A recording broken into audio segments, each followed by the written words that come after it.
I'm not hearing anything. Welcome. Have you ever been to a couch lime? Okay, wrong show. This is the wrong show. Welcome. Welcome and good evening. Thank you for joining us this evening on Goggles and Giggles. How is everybody doing? Thirsty already. Yeah, thirsty already. So I am your host, Cindy Ann Jean Boisson.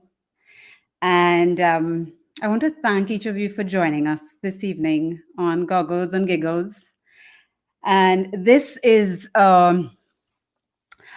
this show, this event, it came about from a spin-off of Trinbago Freestyles, which is something Jason Andrew Wickham produced. And while doing that show, we met some people who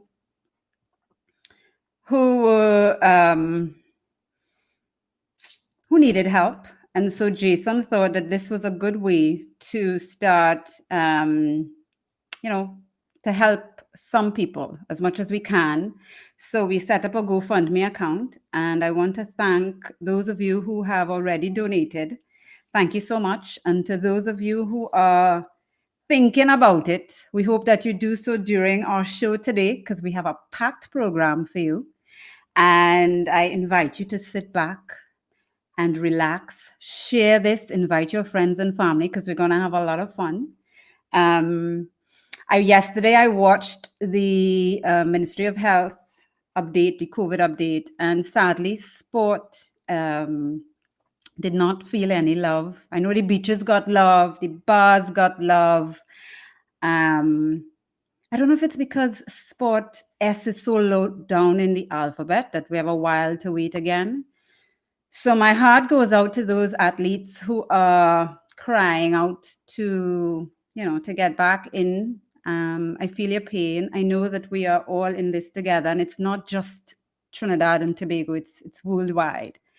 I do hope that in the coming weeks, we see some sort of relaxation with the restrictions for sport, and not only the athletes could get back into it, but coaches and all those people who have been affected can get back into the sport of their choice. Preferably it's swimming. No, I'm kidding. It could be anything. It can be anything. Because we know that even at the beaches and the bars, you still need sport to be fit to swim, to go to the bar and drink. You know what I mean? You have to keep your body fit. So we need to exercise. So I hope that soon enough, they relax this and we can kind of get back into some sort of normal routine where sport is concerned. So, welcome. We're going to dive straight into it. You see what I just did there? You see what I just did there? We're diving straight in.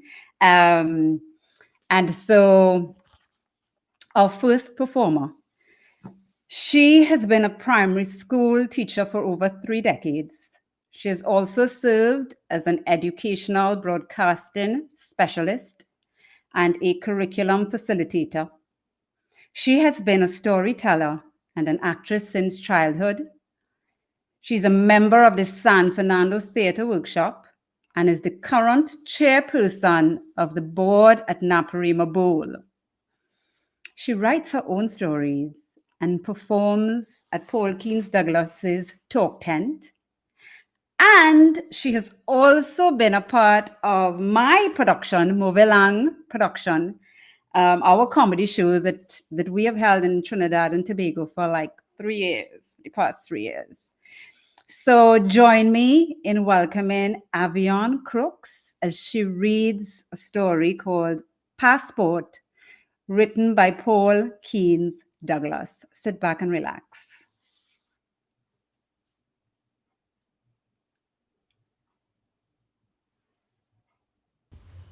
You sure you have it safe?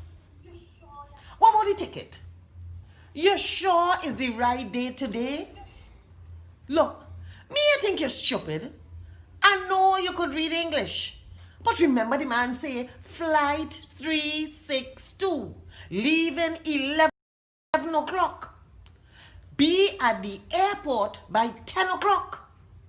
You better leave here about 6. Yes, 6 to reach for 10. And no is 1 hour to Piaku. You could do what you want. You could leave 9 if you want. It's your affair. But remember Patsy. Same thing she did say. She had plenty time. But she never considered donkey cat in the road. Or traffic jam on the highway. Or taxi driver who don't care whether you leave or not. And it's right here. She come back crying and bawling how she get left. Is what? Is not taxi taking you? Is who? Gavin? In that car that looked like an accident? I wouldn't drive with he if you pay me. You never see that man drive? Ah, Lord. I don't know how he get that license. As sure is buy, he buy it. Why you don't call Batu or Bacchus? I know it's plenty money, but you go reach. Never depend on nobody. Besides, Gavin ain't look like if he ain't sure. You sure your passport safe? I'm only asking a simple question. Last time, Doris reached quite Piaco, and it's because she passport remained right here. Poor Doris. Was wedding she was going to. To this day, she does still cry when she remember. When you go start dressing, boy? How you mean you dress already? Don't tell me it's so you going on the plane. No, I don't believe it. How you mean it's only Jamaica you going? Wedding nice suit you have? The one you wear to Webster funeral? How you mean that to Colonial? What is wrong with you? All these nice clothes you have, is that you find to put on? The least you could do is wear a decent shoes.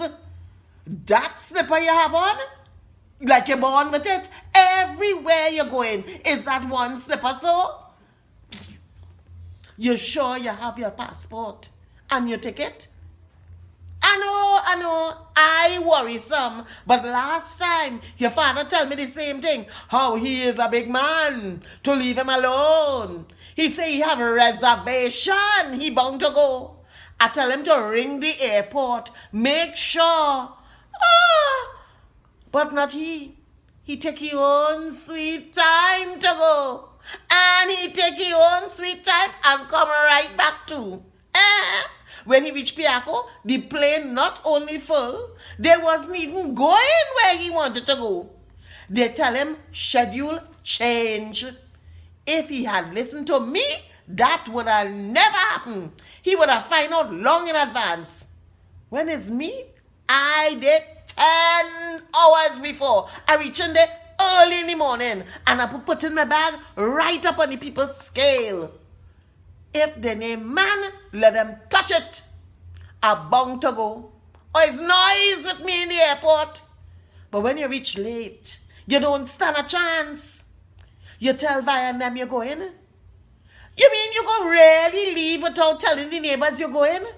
Boy, them is the best friends we have. When all you're going on, the house empty, is them alone with us have for company. How long it go take you to say you're going? And don't shout through the window, man. This is no fish market. Plus, if you shout too hard, Miss Letty and she all try bound to hear. And you know she already. If she only know you're going is because she have something to send for somebody. I don't mind the rest of them, you know, but not she. I never see a woman so, no matter where you're going, up, down, or sideways, let you have somebody there. And she have something to send for them. Now me, when I going on a plane, I just like to carry nothing in my hand. I just put everything in my grip. I have my 2 hands swinging free. Last time, I make a mistake. I tell she I'm going Guyana. Well, who tell me to tell she that? You know the woman upstairs say she have a little something to send for she grandaunt. Now what Letty doing with grandaunt, you could tell me? And it's always a little something. Well, I tell she's all right. She could send it. Because I figure she could always stick it to the bottom of the grip with me. You know the woman bring a cake, eh? A cake. I was no little cake, you know. Was one hell of a icing cake. And she had the brass face to tell me, mine I crushed the icing. You could imagine me going on that plane with a cake in one hand, my handbag in the next, and my Panama hat balancing in the breeze. Well, I tell you, that cake ain't reached Guyana yet. I tell you, it had turbulent weather and the cake fall down and mash up. But wasn't true. We well eat that cake right on the plane self. I tried to fall them passenger and them. They must have thought it was my birthday. Plus, the hostess fixed we up with plenty rum. Was Major Fett? Where your money? In your wallet? Is mad you mad or what?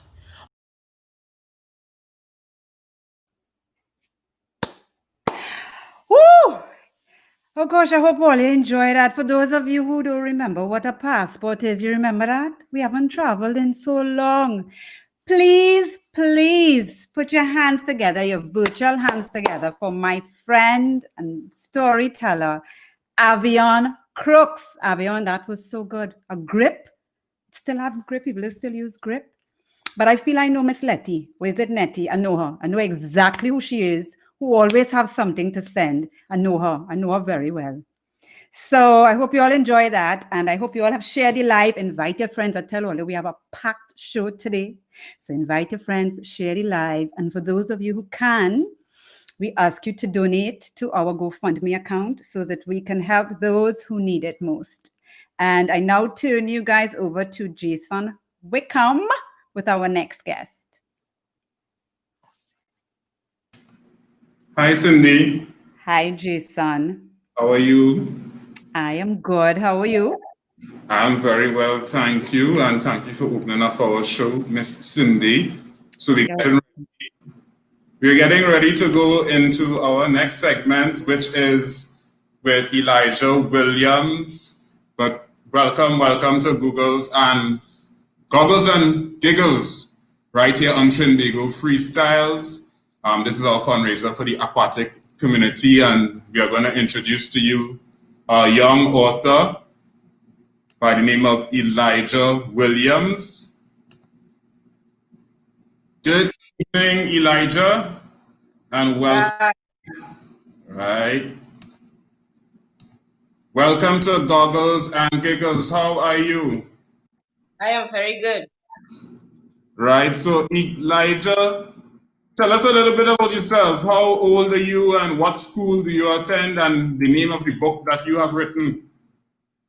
Well, I attend Trinity College East and I am 14 years old. Right. And tell us about this book. What's the name of the book you have written? The Tale of White Crabs Come Out on a Full Moon. All right, so the name of the book is Tale of White Crabs Come Out on Full Moon. So this is Elijah Williams, as we said, 14 years old from Trinity College East, a young author. So tell us, what's your career goal? Where you see yourself in the future? Actually, I see myself in the future as a football manager. Sorry? Football manager. A football manager. So we have to tell the authorities, make sure they open up football too, so Elijah could meet his dreams. So how this book came up, when did you decide that, okay, well, I wanted to write a book? Well, really and truly, it just came along because when I go in the car, I saw crabs crossing the road. Right. And then she asked why, and then I started coming up with a story. So is it like when you were younger, did you enjoy doing creative writing, etc. in school? Or is it just idea literally just popped into your head and you all followed up on it? Actually, I hate creative writing. You hate creative writing? Because I rather like talk out the book, rather talk instead of like. So this book is not a fictional book. I understand it's an educational book, but you just put it into a story form? Yes. All right. So So give us a little taste of, so Elijah's going to do some reading for us from his book, Tale of Why Crabs Come Out on Full Moon. So Elijah, you could take it away and read a portion of it first. Okay.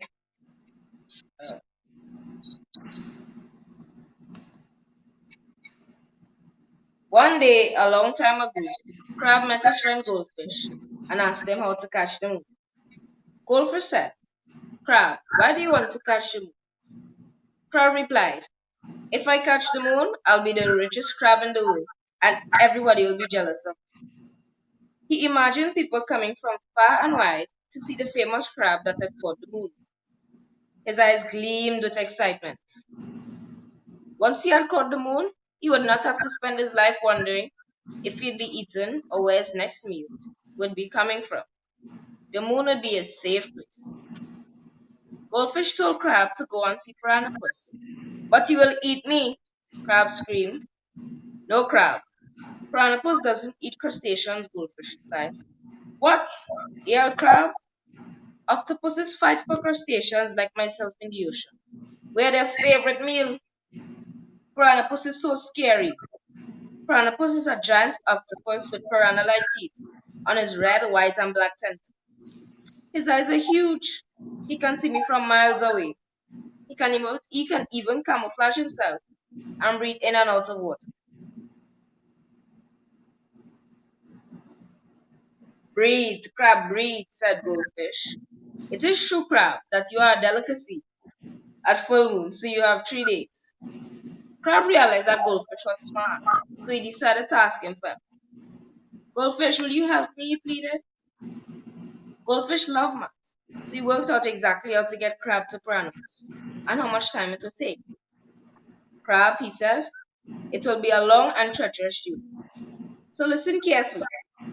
Piranhapus lives 500 miles away from you, in an extremely dark cave on the other side of the ocean.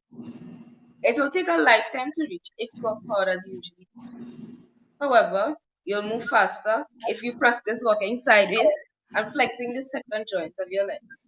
You will cover a greater distance. It will take you about 2 days to make the journey." That was the first part, and I'm going to read a little bit of the ending.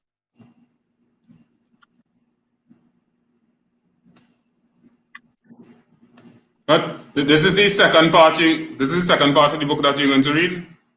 Yeah. All right. Well, before we go into it, I mean, what you call an animal there? What's the name of the animal you call there? A piranha what? Puss, a piranhapus. A piranhapus. That not sounding like a very nice animal. It is not. It's like a piranha and an octopus like mixed together. So you mix this up in your lab, or they exist in real life? I mixed this up in my lab.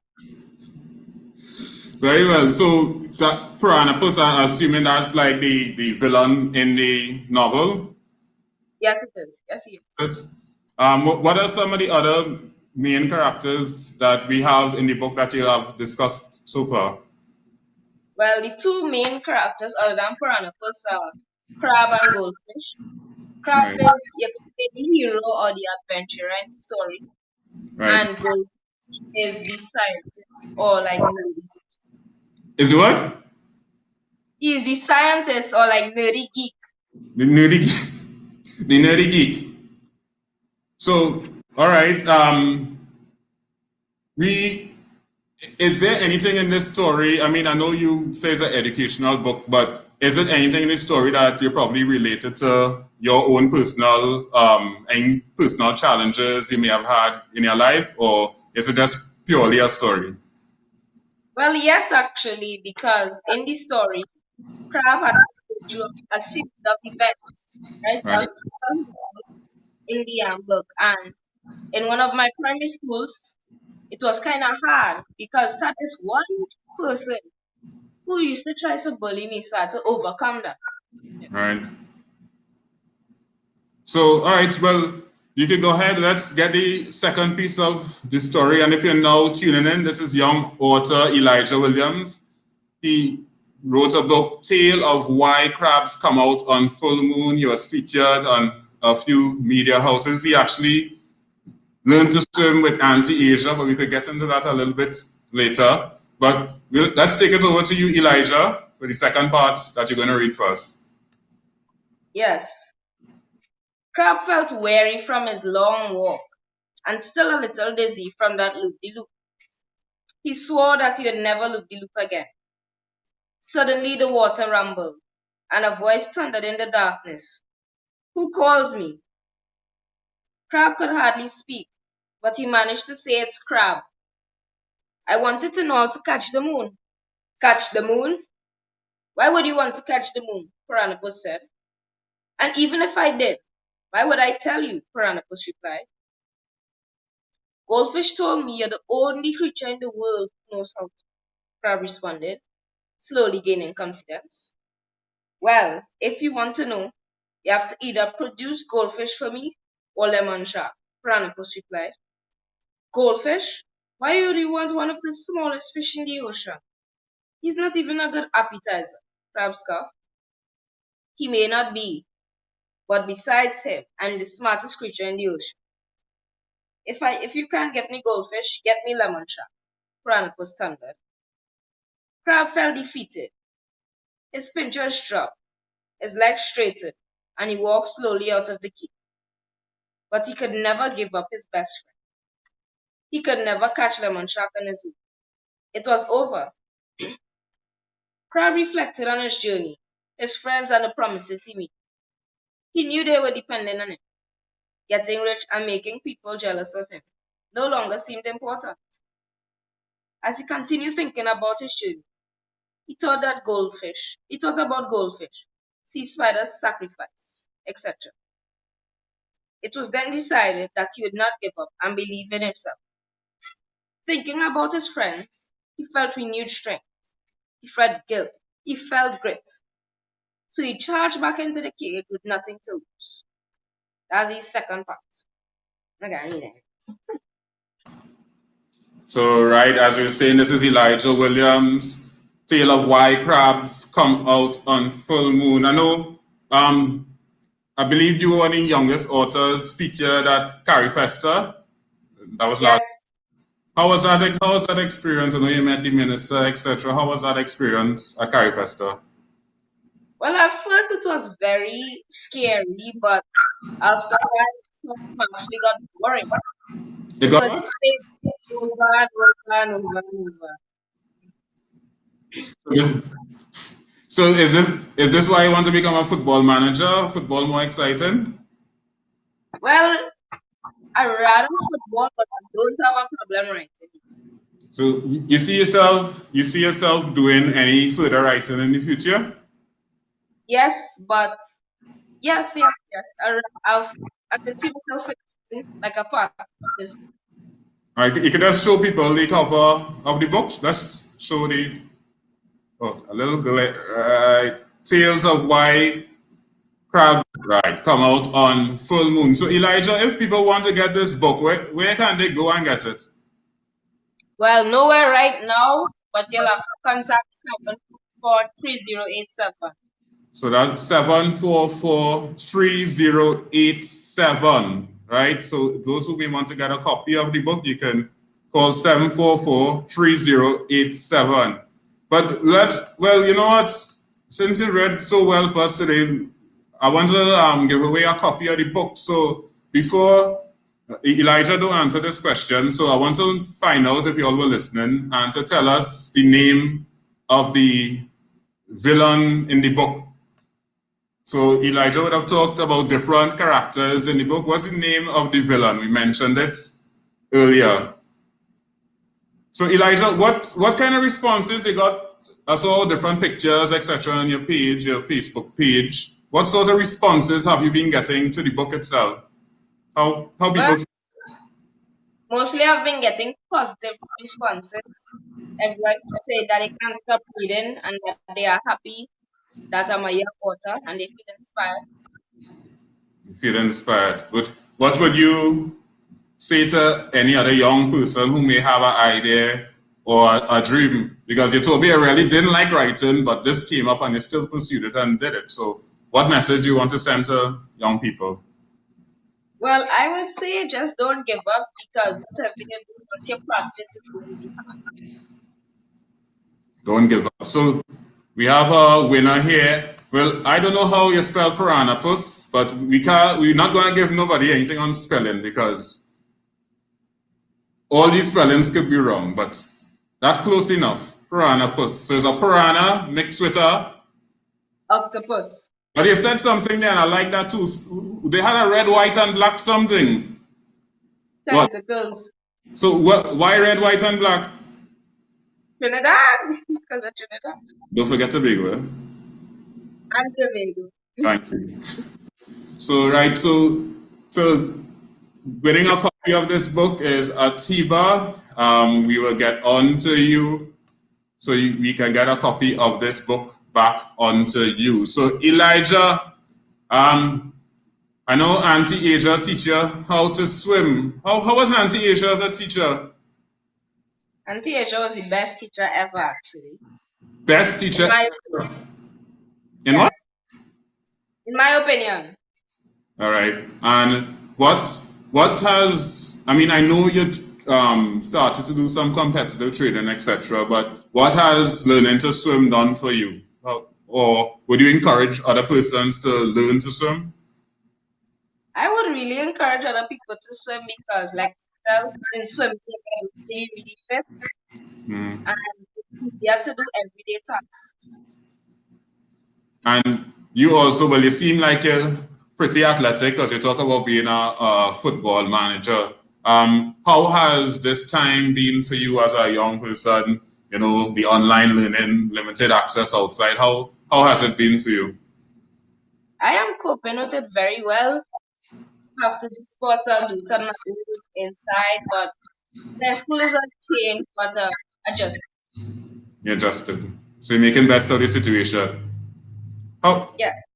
How important, let's come back a little bit, how important was it to get your parents' support for your book? Because I don't know how to say it, but like it really needed because if they weren't there, I don't know what I'd do. Really. Very well. So Elijah, thank you very much. Give us again that number. 744-3087. 7, right? 744-3087. So if you want to get a copy of this book, congratulations to Tiba on winning a copy of same. And thank you very much, Elijah, for contributing to Goggles and Giggles this evening. And I hope you have a good evening. Thank you for having me. You too. All right. So was Elijah Williams. You're watching Goggles and Giggles. This is a fundraiser for the aquatic fraternity.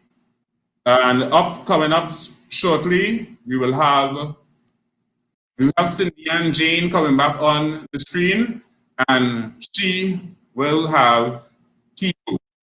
So stay tuned. We'll be right back.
We are back. And by we, I mean me. Welcome back. That was so good, Elijah. I want to commission Elijah to create an animal for me, like a pet. I want like a dog combined with a butterfly. So a dog fly. I don't know, I'm thinking that would be cute. So Elijah, if you can, please create a pet for me. I don't want a piranapus. I want a dog fly. Thank you. I have your number. I will be in touch. Good job. Welcome back. And so we are moving along. What? Who's this guy? Welcome back. Here is, listen, my next guest, born and bred, son of San Fernando. Yes. He's known for his car rants. He's a truth teller. He entertains us, enlightens us, and educates us. Keevo Lewis, we have shared the stage a couple of times, and it's always been a pleasure. And so before we dive into anything, I want us to ask everyone and invite them to say a little prayer with us. You okay with that? That's fine. I'm so happy with that. Yes. I think, guys, we want to say a little prayer. So join us, please, in some prayer. Your heads and close your eyes. This is an important prayer. Heavenly Father, we thank you for today, but most importantly, we thank you for tomorrow. Tomorrow is a critical day in the lives of Trinbagonians, dear Lord. Lord, we ask you to find favor and bless our leader, Dr. Keith Christopher Rowley, dear Lord. He has been doing great service as a leader so far, but we ask you, Lord, to soften his heart tomorrow and give us an ease up. Rub that holy cocoa butter around his heart, Heavenly Father, and ease us up. We need it. Lord, we know the dress code, you know. We know tomorrow if we see full suit, lockdown. If we see a shirt and a blazer, 2 weeks again. If we see that jersey, Lord, we ask you to find favor and bless Auntie Sharon. Until Auntie Sharon to put out a jersey and a blazer, Lord. Even if we see a little vest, we'll take a vest and all. It's his birthday, let him wear a vest. Some holy vestment, Lord. Bless her heart and tell him wear a vest and a slippers and a short pants. We will know we got ease up, Lord. We ask you to find favor with his heart. We will obey the law. We will obey the rules. You said where 10 or less are gathered, there you are. And there's no COVID. We will obey. But we need a ease up.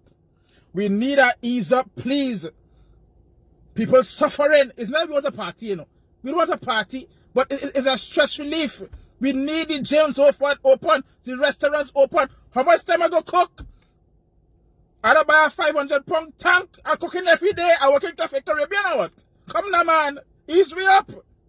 People want to go by the beach and get a little salt water. I can't put pink Himalayan inside my bathtub. I can't do that. I'm wasting the salt. So ease me up, Lord. Let Granny and them worship now, man. Something had to give. Hey. Shabalab. Ooh. Spirit. Hey. Shabala. Like again. Ooh, Shabala. Oh, Shabala. Ah. Woo. Praises. Yeah. Keevo. Listen now, but I have to take it to task because you prayed for the bar, for the beaches. What about sport? Is it you to blame for this? What's happening? Well, I know that God doesn't give us anything more than we can bear. And I prayed for things that are of paramount importance at this point in time. And I know that we would not have gotten everything. So I just said, let me focus on what's, at the top of the list. And then we allow things to happen later on. Yeah. I think I hear you. And I think what we need to do is start referring to sport as athletics so that we move up in the alphabet. Because right now we are yes. That's what we're talking about. Yes, we have to bring it up. Athletics, because sport is it's too low. They forget about it. Yeah. Yes. Beaches B, CS church. That's true.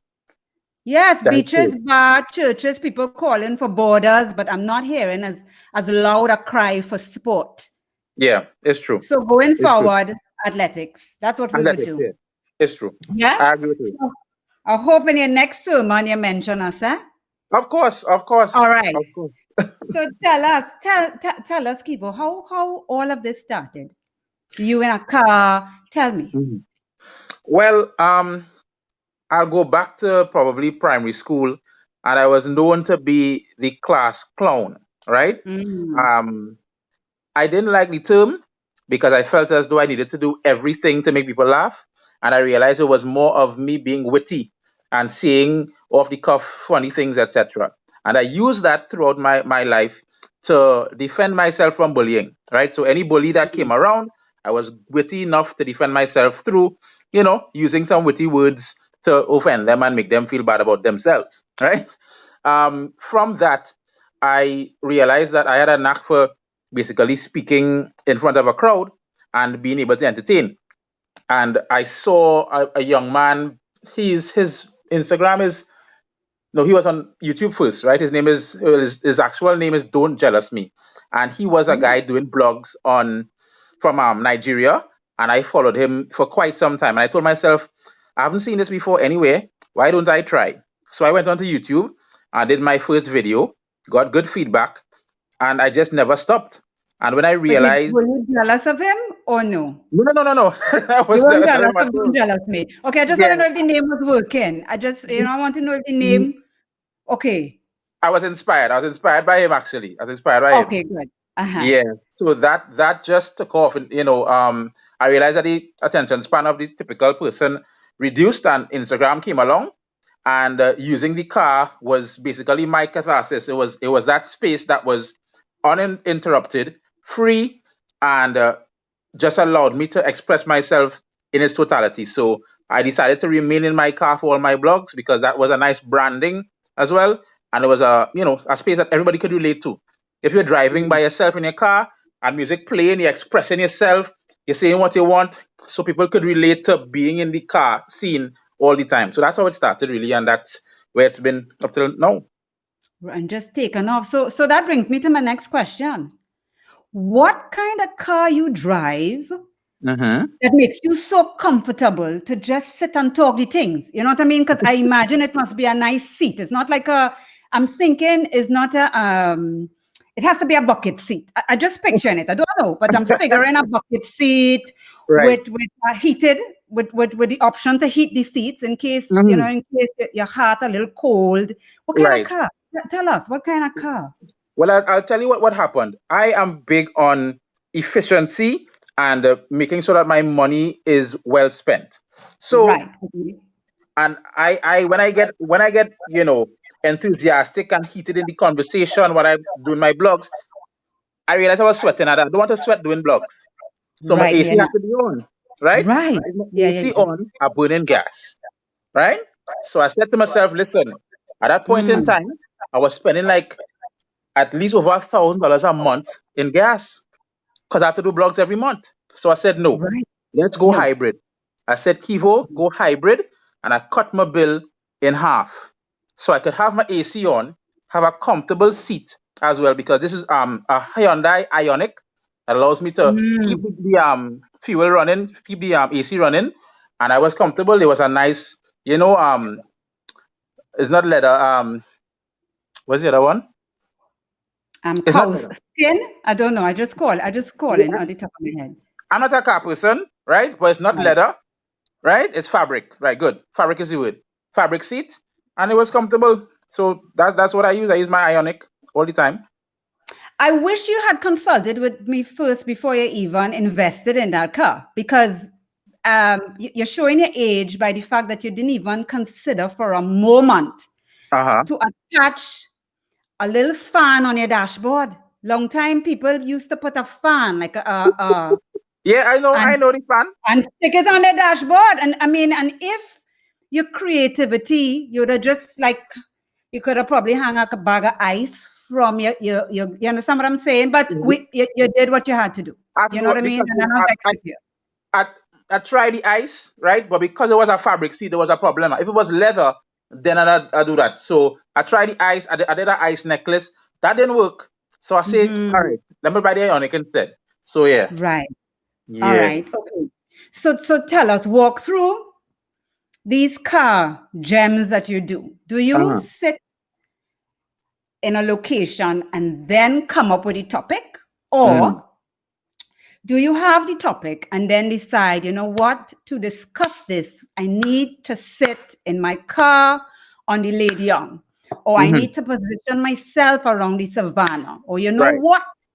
I need this vibe to be created. I need to park outside a rum shop on Duke Street because I Right. want to feel the energy, because that's the topic I want. How, give me a brain where it is. All right. So it's a combination of two things. When I head to work or go back home, I usually have my radio off, and I always tell people silence is where the gold is. And when I'm Agree. silent, ideas flush to your mind, right? They rush to your mind all the time, and I am thankful for that. So when I'm in my silent mode, the ideas come, right? So I make note of what the idea is, either put it on paper or put it on Facebook.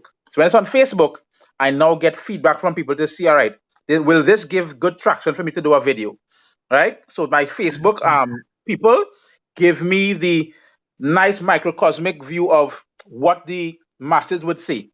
And then I now create that package and do a video. I don't choose location per se.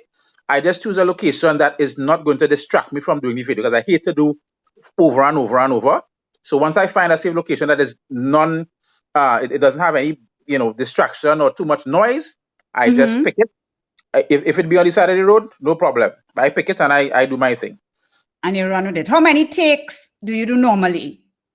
Normally it would take me like about 5 to 6 takes, right? The most I've ever done was 15 to 20 takes to get it right. Yeah. Right. Not even in the hundreds. You're not talking hundreds here. You're talking 5 to 6. That's it. Yeah, 5 to 6, and that's it. That explains why you create. So, because it takes me to do a 30-second video, it takes me 500 to 600 years. That's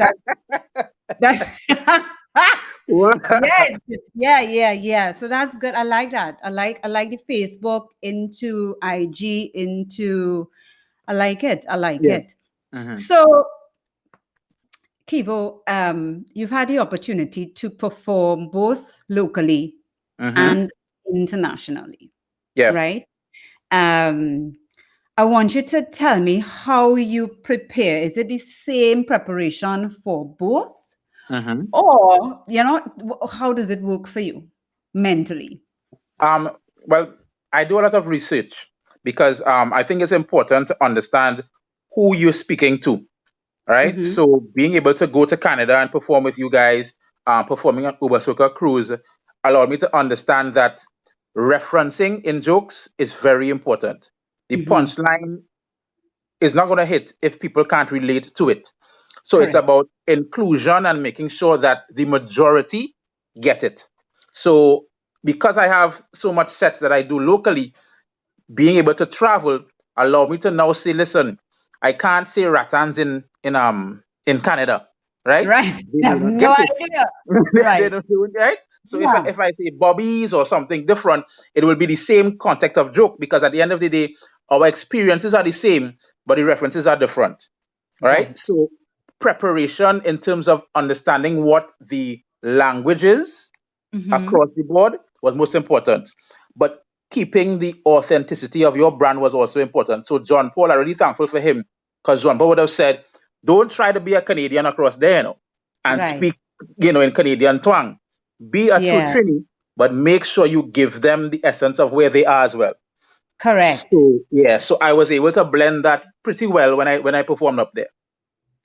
So do you take time, because we both do? I mean, for those of you who don't know, and I think most people know, I also do stand-up comedy. That's my career. That's what I do.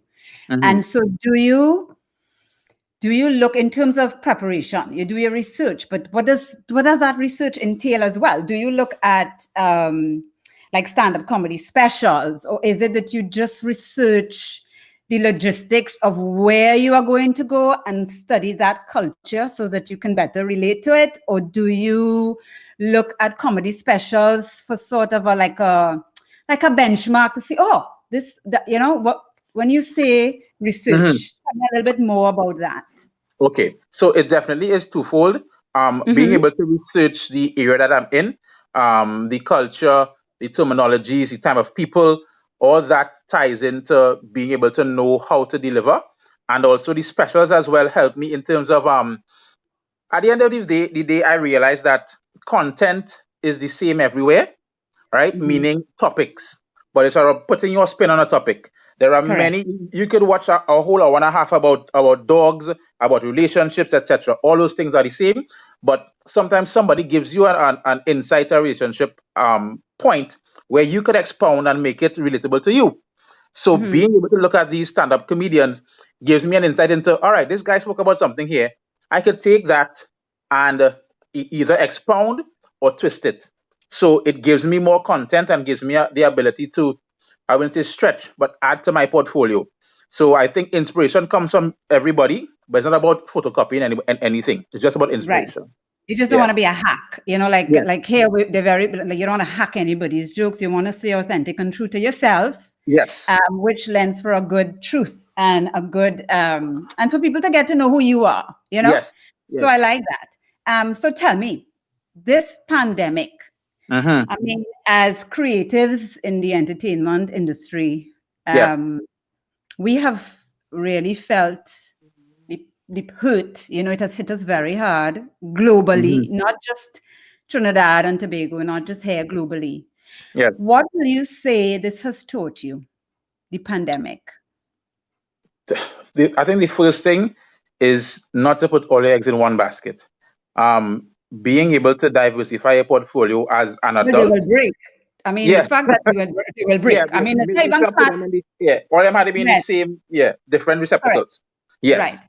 So, the importance of having different streams of income, especially as a creative, I think is the most important thing. Being able to know that you should exist in different quadrants, as I call it. Either you're an employee, you're self-employed, you have investments, you own a business, etc. And see how best you can ensure that in the event of anything, now nobody expected it, but in the event of anything, you have another stream of income that can compensate in the during these hard times. So never ever thinking that carnival must come, my money sure.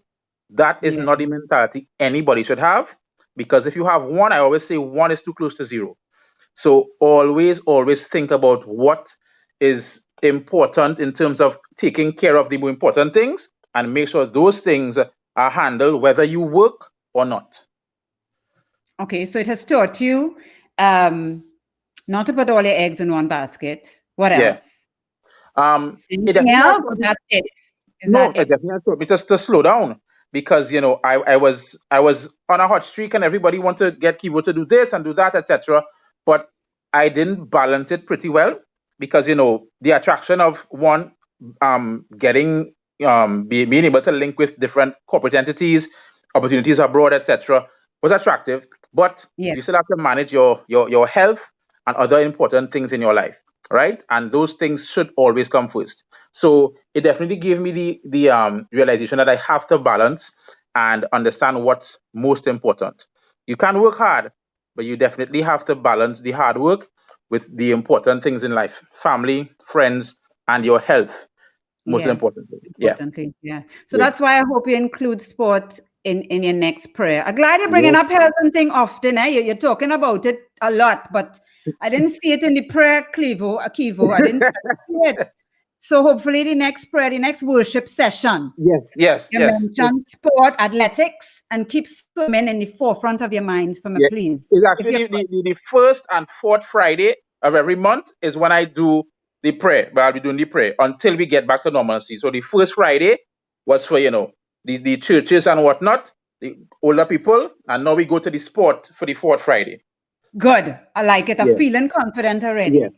So tell me, which swim stroke you think or event defines Keevo? I would say the 200-meter freestyle. Yeah. So you're not a sprinter. You're not so much into long distance, but you're more like mid. Right in the middle there, right? Right in the middle. I'm the freestyler. I just go off the cuff. I could do a remix video for you. I could do a prayer for you, something thoughtful. I give you something different. So I would say the 200-meter freestyle for sure. Yeah.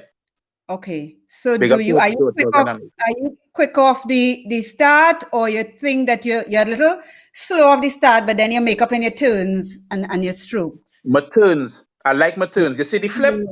I know how to flip it. right? Right. So when I Yeah, yeah, when I yeah. flip and I'm underwater, they're doing that. You see this thing here? I have that.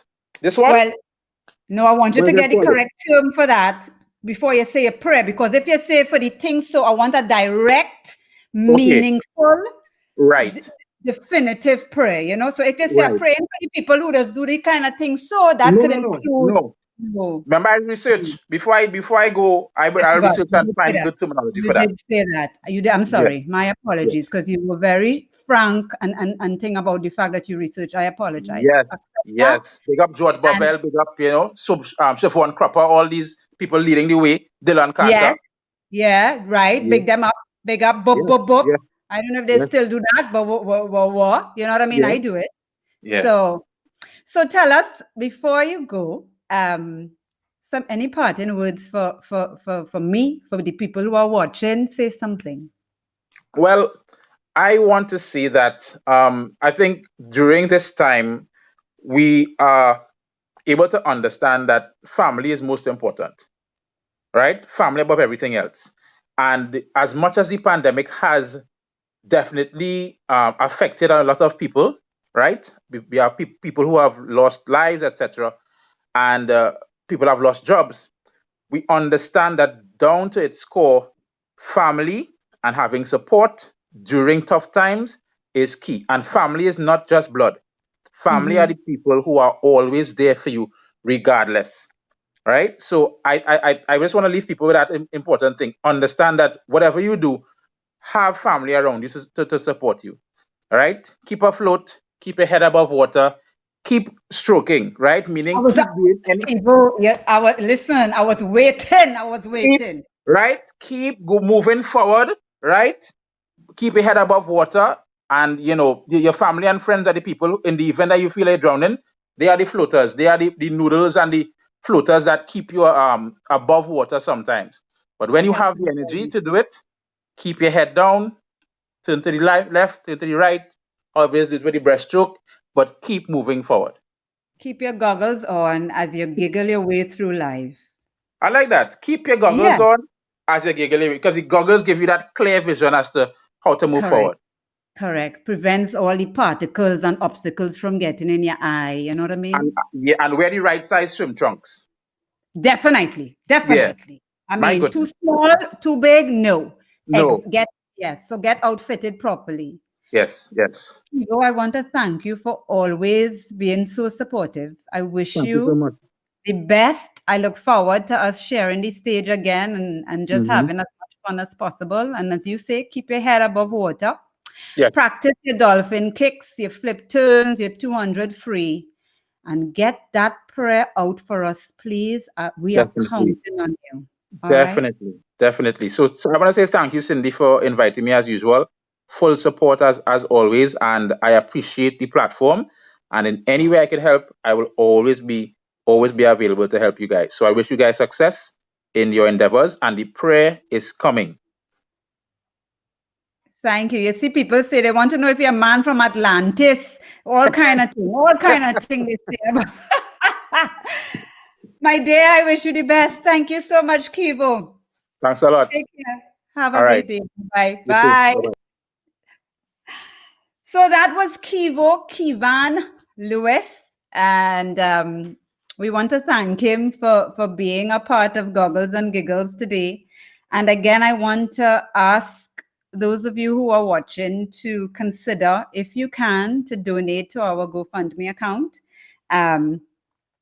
If you cannot, that's fine. You can assist by sharing this live, by inviting inviting your friends to watch this broadcast, and also by praying, by joining Keevo and myself and all of us in prayer, as we try to get through and navigate through these difficult times. So we're waiting for our next guest to join us. So we're going to take a little run a little ad, we have to run a little advertisements, and we will be right back. Do not move. We're coming back.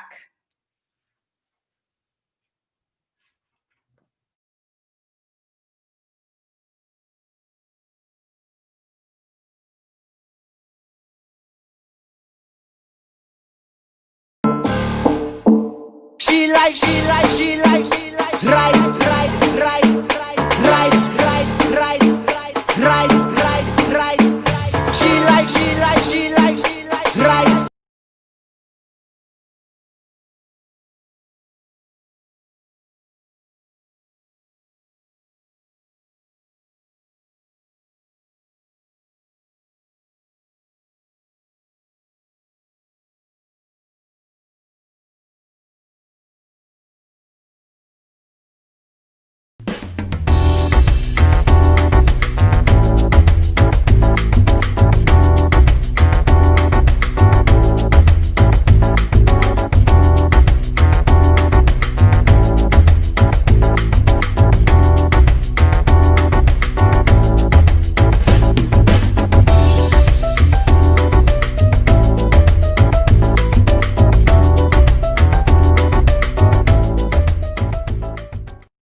I'm going to do one of my own compositions called The Right Girl for Me. Hope you enjoy it. I'm tired of my friends and my family trying to find a nice girl for me to marry.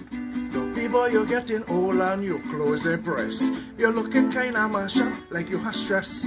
Time to settle down and live a good life like them gentlemen who still living with their wife. When you see them, they looking so hunky-dory. Time to find a girl for you to marry.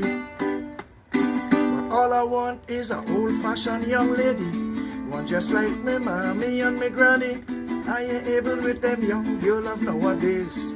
They underqualified in many ways. Just an old-fashioned girl like from the country, who could cook and could take real good care of me. If I have to search all over the world to be happy, all I want is an old-time girl.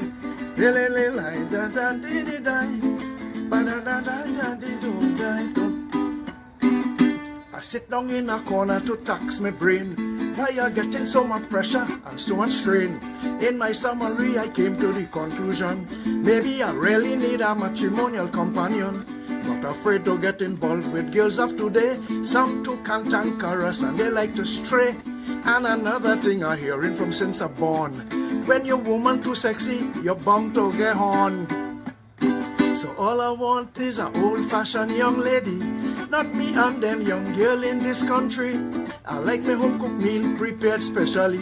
I ain't able with no Subway or KFC. Them young girl of today, this is no joking. Want you build house for them without a kitchen. So when you compare the two, you will surely find you're bound to pick the old-time girl anytime.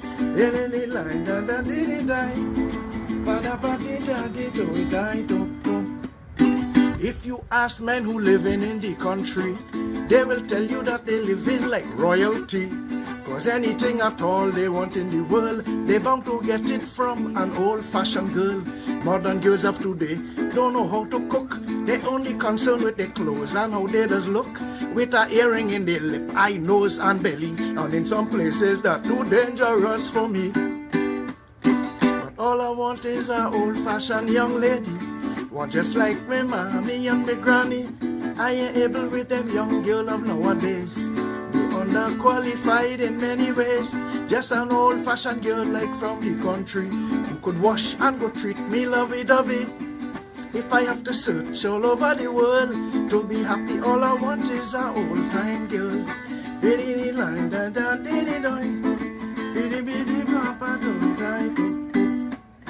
Them girl want money for which you work hard.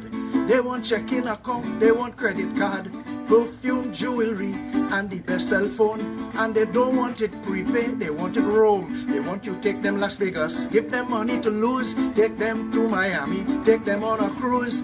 With them money hungry girl, I am not able, if they can't put no damn food on the table. So all I want is a old-fashioned young lady, not me and them young girl in TNT. I like my home-cooked meal prepared specially, a little pilau, oil dong or sada roti. Them young girls say for man, they will never slave. Their limit is to hot food in microwave. So when you compare the two, you will surely find you're bound to pick the old-time girl anytime.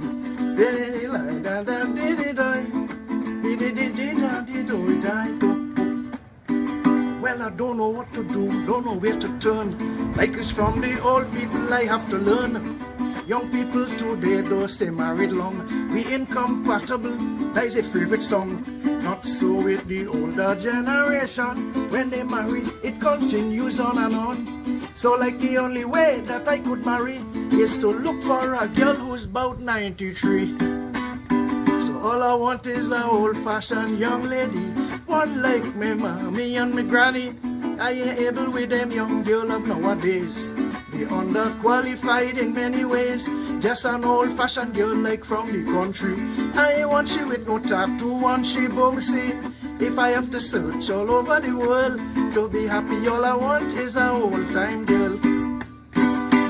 Yeah, hope you like it. This is Doppy saying, be safe, wear your mask.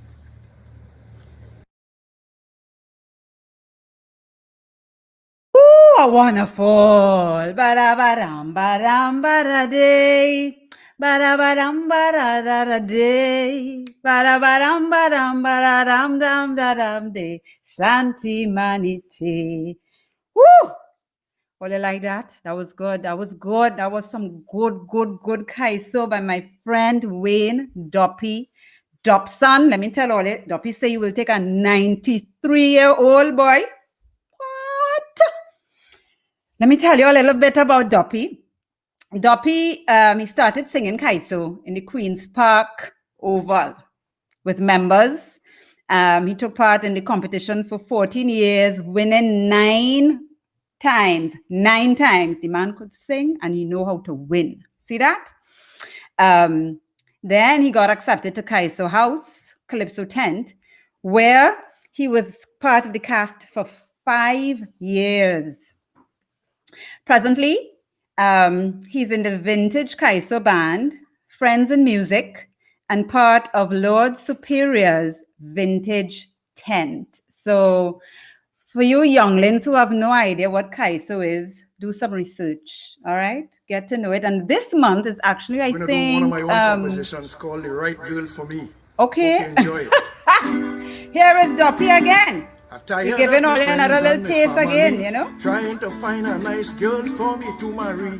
Here we go. You're getting old and your clothes impress. You're looking kind of mashed. They say when it's nice, you do it twice. You know, we had a little encore, I guess. So let's do that. Like them gentlemen who still living with their wife. When you see them, they're looking so honky-dory. Time to find a girl for you to marry. Woo! That's it. That's it, guys. That's it. We have to keep it moving. We have to keep it moving. And so my next guest, let me tell you, he is 17 years old, and he's been studying music for 12 years. He's a jazz saxophonist and a pianist with a holistic band under the director of Dr. Pat. He's a lower 6 student at Fatima College. He plays football, track, and hockey. And he used to swim. I don't know why you're talking about that, but he used to swim. And he was just selected to be part of the national under-21 hockey training squad for Junior Pan Am Games in Chile. My next guest is Matthew Newallo. So let's just watch Matthew in action.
Oh, let me tell you, Matthew put me in such a good mood that now I feel like I just want to do some spoken word. You know, wasn't that soothing and just so calming? Oh, like I just want to, maybe just sit back here and just close my eyes and oh no, I can't, but that was so good. Wasn't that so good? Woo! Yes, Matthew, yes.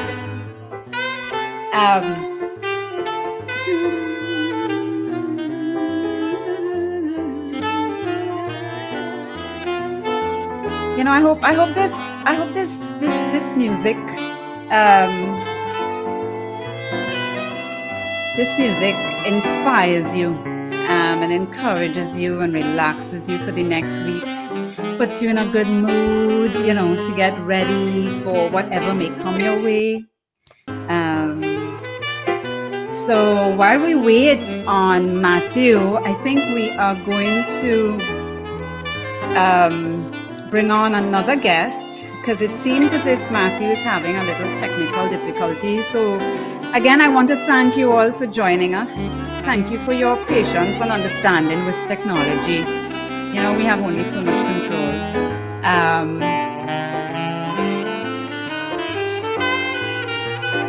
All I can't get vexed with this kind of music. Anybody who is not enjoying this and who's a little pissed, this is not what you need, So we're going to go ahead and we're trying to get Matthew in with us.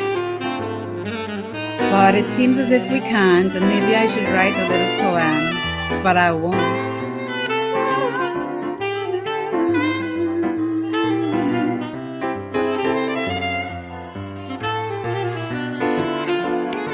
If you have anything you want, here we go. Who's that guy? Woo!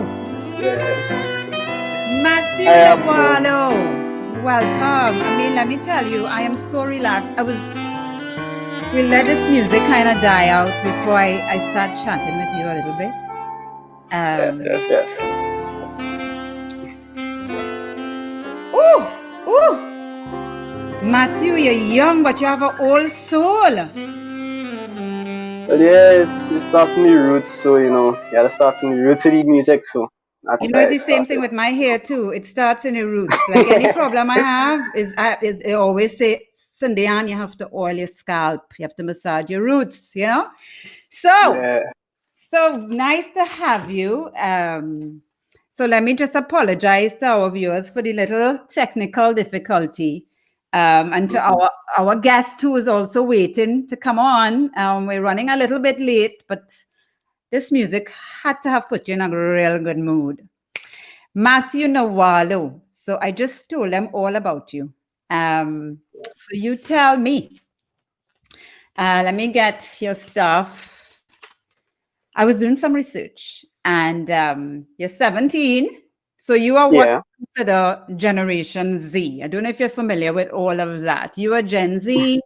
I am Gen X. I'm not, but sounds good. Yeah. And what they are saying about your generation is that you guys are financially focused, competitive, good entrepreneurs. They call you all the digitalites because you're so into the digital world. Well, not this afternoon. We could debunk that because you seem to have been having problems with the digital world. A little bit, just a little bit. So we're not, but everything else. Which of these characteristics define who you are? Okay, well, I would definitely think that I am very competitive in terms of I always want to be the best that I can in anything that I do. So with anything, whether it's hockey, football, sports, music, I'm always striving to the best in that. I'm competing against myself. I don't like to compare myself to others. I'd also say I'm sort of digitalized. So, well, at least since COVID started, I've started, exploring more into the avenues of recording and just the general whole recording atmosphere and using looping pedals and stuff like that. I've definitely gone into that since COVID started because, you had to switch from live performances to now online recordings. Correct. So So I would say I'm a little bit digitalized in that sense. Financially, I am getting there. I'm now getting there. I'm now getting into that mode of it. I was not into that for a while, but I'm now seeing the importance of it. And I'm really start because when I do performances, I really don't charge a lot, and I'm now realizing, I need to start getting my finances in order. So yeah. Yeah, well, that's good because you're still young. But what I would ask you to do is to put off getting your finances in order and charging until you do something for me for free. I'm kidding. I'm kidding. Right. Well, this is for free, isn't it? Yeah, but it's not count. It's not count, Matthew. No. It does. I'm kidding. So that's good, though, because at 17, I can tell you, I was not even thinking about. I had a piggy bank, but I would put my quarters and stuff in it. But I was just about, what can I wear? How can I get my hair done? So that's at 17, that's a good age, to start focusing on your financial stability. So you are from a family of swimmers, but I see that even when you told me about yourself, you didn't even include swimming. You left it out. No. When? Because I know you as a child swimming. I mean, you were, I think at the time you would have been in 8 and under, and I think I was in 15 to 17. I don't know how far apart we were in ages, but, but so you tell me when did you realize you didn't want to swim, and how did you communicate that to your parents? Okay, well, my very first memory of swimming, I hated it. My very first memories, I remember distinctly, I was about 5 or 6, and my parents had taken me to swimming lessons, and they had to physically drag me into the small baby pool, and I was screaming at the top of my lungs to get inside. So, I mean, from the beginning, I never liked the pool. I never liked the atmosphere around the pool. I didn't like swimming in general, but I did it up until in Form 2, so that must have been 3 or 4 years ago.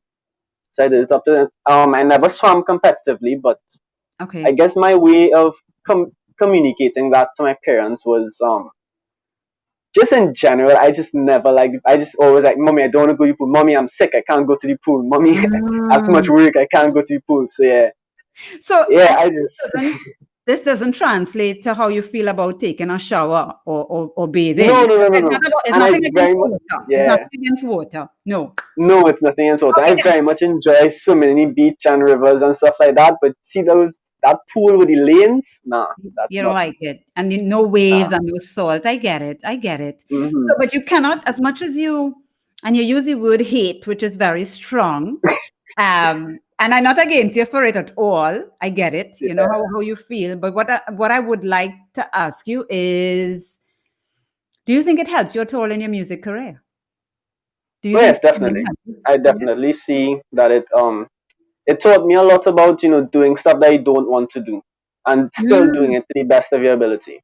So, for instance, in music, there's parts of music to me, so the theory is boring in music. It's so boring. But it's something that, you have to do in order to succeed. So you just put your mind to it, you suck it up, and you do it, Right. So that is something that I definitely learned from swimming and being forced to do it, yeah. Okay. And the fact that you play the sax, then you need breath, you need breathing, you need your lungs, and say what you want, Matthew, but swimming helped you develop that. I want to go on record and say that. It did. Yeah, I think so. So you have participated in music festivals in 2018. You're no stranger to winning. At all. You play with the Holistic Band. You play quattro for your family. Yes. For parent group. How many instruments do you play? Okay, I always get asked this question. It's always a question I have to think about. So I play. I think it's about 5.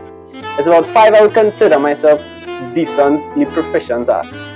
So that would be saxophone, piano, bass guitar, and quattro. So I can play a few others, but not anywhere where I would say I'm I'm good at it. But yeah, it's about 5. About 5. And so which is your favorite? It's a serious crossover between saxophone and piano. Oh, yeah? Yeah, because that piano, I like how you're able to feel everything in the music. So like pianists know everything that's going on. They know all the chords, all the rhythms, everything. I like that kind of feel of the music. And saxophone is just it's just nice. Yeah. It's just You nice, know, yeah. I know you didn't ask, but I feel I feel compelled and a little obligated to tell you that I too, I am a somewhat of a musician, and so that my favorite is the bottle and spoon. You may not know much about it, but it is, let me tell you, it is, I like the bottle and spoon, and I want to say, the grater with the fork. Yes. I know that Yes, I'm one. a I very know that kind one. of do-it-yourself kind of Yeah, do it instrument. yourself. Homemade stuff, yeah. Yes. You're Yes, reading it, you're getting it. So you like, it's a toss-up between the sax and the piano. Any favorite musician? Um, right now, I'd say my favorite musician is a pianist. Well, he's actually a multi-instrument. He plays multiple instruments as well. His name is Jacob Collier. Okay. Jacob Collier. He's a amazing producer, songwriter. He does so many creative stuff. Of course, he's mainly influenced by jazz, and he's just amazing, absolutely Wow. amazing. Yeah. Okay. So I see that you're the senior sax player with Fatima School as well. Fatima boys are good boys, Matthew. I know that. Fatima boys are good Yes, boys. we are the I best. know. The best. So we have to wrap up. But before we go, tell me, compare yourself to a swim stroke or event. What would you compare yourself to? Like compare the sax. Comparing What? sucks. Well, you kind of took my answer a little while ago with the breathing, Oh, because the really? breathing is actually quite similar when I thought about it. I really thought about it because you really have to measure how much air you're gonna be using and really be very conscious of your breathing. And I guess you could sort of think of it like the different strokes are like the different ways in which you actually have to blow the sax, I guess, because there's different techniques for different kinds of sounds. So for instance, if you want a hard bright sound, you have to push a lot of air, so you need to blow real quick. And if you want a nice airy sound, you have to relax a lot. And so like the different strokes, I guess, are kind of like different techniques for blowing the sax, I guess. Somebody It's a saying hard freestyle. question. Whoever Johnny Mans is, he is saying freestyle. Freestyle. And I was thinking more butterfly or even the 400 IM because you need a lot of air for that event. You know what I mean? Because you're just That's in it. true. I was Yeah. thinking like a 400 or 200 IM, but Johnny Mans is saying the freestyle. I don't know. So, so Matthew, it was such a pleasure having you Same here. join us. And I wish you all the best. I hope you continue to stay focused and digitalized and Yes. competitive and go forth and just accomplish all your dreams because you can. Okay. Yeah, Thank you so much for the opportunity. yes, I'm thank really you. grateful for the opportunity. Yes, this was amazing. And I hope to see you in person and hear you play very soon. Yes. We have to organize. Yes. Take care. Bye. Okay. Bye. Bye-bye. Whew, that was Matthew Newallo. And for those of you now joining us, thank you so much. Again, I want to thank everyone who has already donated to the GoFundMe and those who are considering it but waiting to see if it's worth it. We appreciate it if you do. If you cannot, we understand as well. We thank you for joining us and supporting us today.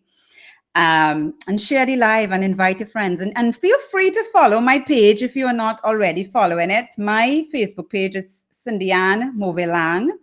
And also follow Trinbago Freestyles page on Facebook. And so we are going to keep it going. I tell all you, we have a packed show, you know. We have a packed show here. And so that our next guest is Trinidadian born, Brooklyn raised, resident of Toronto. He has performed across Canada, the US, the Caribbean, South Africa, the UK, at such places as Apollo in New York and the Comedy Store in London. He has also performed at Just for Laughs and the Winnipeg Comedy Festivals, to name a few, and has written and toured with Russell Peters. Ladies and gentlemen, I bring to you Jean Paul. Jean Paul Gaultier. Hey, Is it good Jean Paul evening. Gaultier or Jean Paul? No, not Gaultier. I wish I had his money, but no, just the first half. Just the first half. I welcome Jean Paul to Goggles and Giggles. Jean Paul, first let me apologize for the little delay. Nah, stop with that. Stop with that. Matthew All was right. worth. Matthew was All right, worth it, we man. got. We got. Matthew was more than worth it. It's always great to Yeah. see someone of that age and that generation actually doing something and aspiring to something other than trying to be a professional gamer. You know what I mean? So Yeah.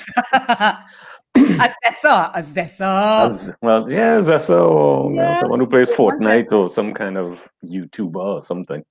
So Jean Paul, so good to have you here on Goggles and Giggles. So you are Trinidadian born, Brooklyn raised. I'd say living more in Toronto raised than Brooklyn. Brooklyn was a very tiny slice of the story, but It was definitely. part of it. So Yeah, tell me, definitely. how confused are you?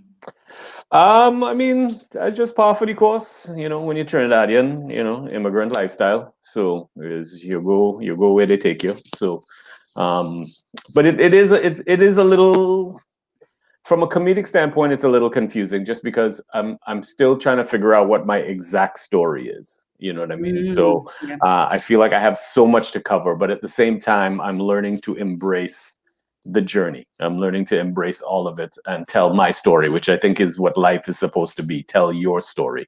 As Matthew said, don't compete against anyone else. Compete against yourself. And Yeah. that's ultimately where I think I'm continuing to head in that in the navigation of this this journey. So Yeah. So you've been doing comedy for 20 plus years, for a long time, for a while. And so how did it start? I'm gonna ask you, how did it start? How has it changed? And more importantly, how will you say it has changed you? how has comedy changed, or how have I changed to comedy?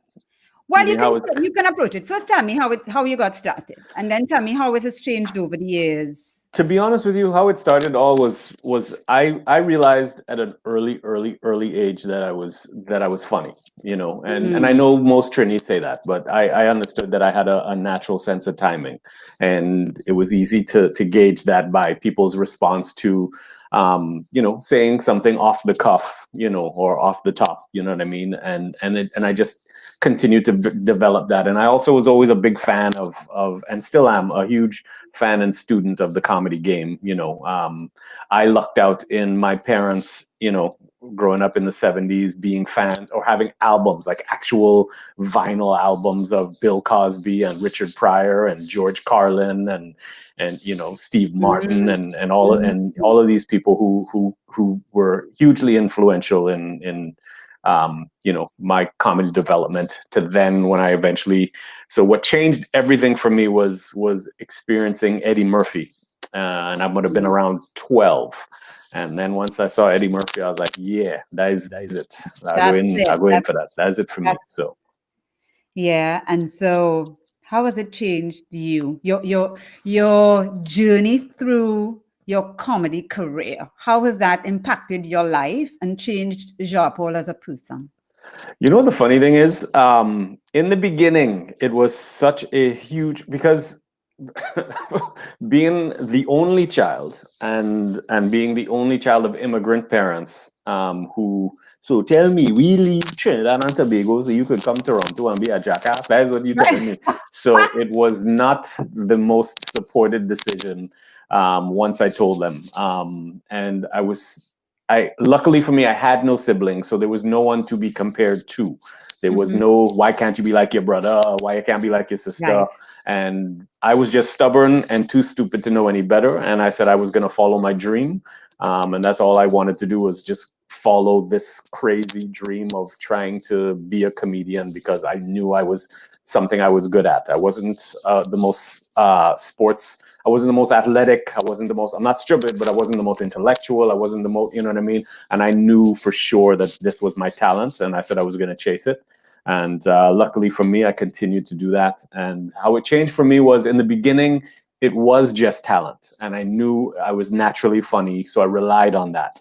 And then the further I went in the industry and the further I went in the comedy game, I realized, all right, now I have to work at it. Now there needs to be preparation. Now there needs to be, research done. Now there needs to be, so it was, the entire thing has been figuring out how to make all the pieces fit. So from the talent to the instinct to the writing to the trusting in every, you know what I mean? So that's been the biggest that's been the biggest part of this whole thing, and I love all of it.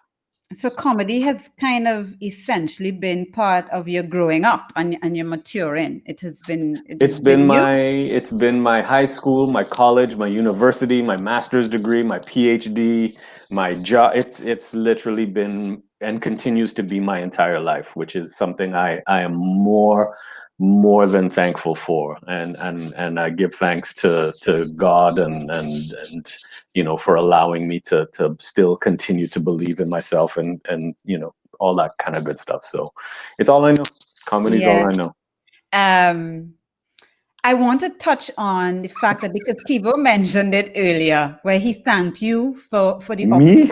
Yeah. Me? I was like, Jean Paul never do nothing for no. I'm kidding. And I have to say thank you as well, because you give me the opportunity to perform in front of a very big audience when I didn't think I was ready for it. And so I do have to thank you for that as well, for giving us the opportunity to also experience that, so thank you. You're very welcome. I'm very unselfish in the sense, and I know some people might say, hey, so and so might not have been ready, and I'm not specifically speaking about you or Keevo. But you better not. But my whole thing is, at the end of the day, you're gonna learn. You're gonna learn from it, and that's the beauty of comedy. I think what people fail to realize is nobody has great days in their job all the time.